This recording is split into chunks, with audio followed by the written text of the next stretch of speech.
Hello, traders. It's Andy with Trade Ideas, and it is July the 13th on a Thursday. And boy, what an impressive market we've had recently. Here's a SPY, nice little gap up yesterday. Kind of a spinning top. We'll have to see if that signifies maybe a short-term top. But right now, we're kind of gapping up a little bit in the SPY.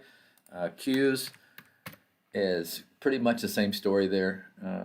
Maybe a little bit behind, but nothing major. But let's jump into some setups. A lot of extended stuff out there, and you know me, I don't like to chase extended stuff. But let's take a look at some stocks that are setting up. I'm really liking this AMD. Okay, it's battling the 20-period moving average. That will be the last moving average, and it's got like a high going back about 4 days ago.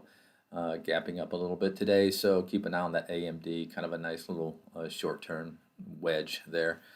Another one would be ON. This was kind of on the watch list yesterday. They had a little bit of news that kind of dampened the price action, but once again, still kind of setting up, forming, still held that 10-period moving average in a nice close. So watch it above that 2-day high there. And I'm sorry, ON.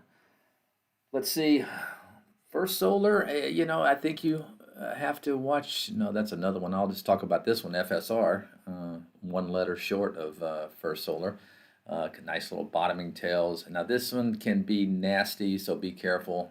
This is more of a day trading type stock, but still, if it gets above that 3-day high, let's call it that $7 range, just go ahead and put a price alert in and see what happens.